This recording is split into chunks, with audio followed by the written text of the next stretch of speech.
तेरा इरख बुलांदा मां हस दर तेरा टुर आए इरख बुलांदा मां हस दर तेरा टुर आए गल दिल दी तुगी सनानी मां गल दिल दी तुगी सनानी सुनिया तू मेरी माए तेरा इरख बुलांदा मां हस दर तेरा टुर आए।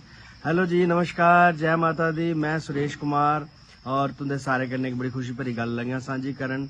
3 अगस्त की यानी कल श्री दुर्गा माता मंदिर तलवाड़ा रियासी च, जिसकी आउटलेट मंदिर आख्या जाता है, इस मंदिर च हर साल लंगर, इस साल भी बड़ा विशाल भंडारा और जागरण हुआ करता है। बड़े अच्छे अच्छे कलाकार इत्थे हाजरी पाने वास्ते आवा करते हैं और मिगी दूए त्रीए बारी मुड़ियै एक बारी फिर इत्थे हाजरी लाने का मौका नसीब होया।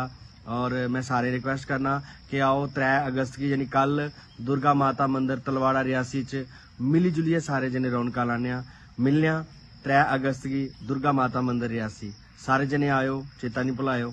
शुक्रिया, जय माता दी।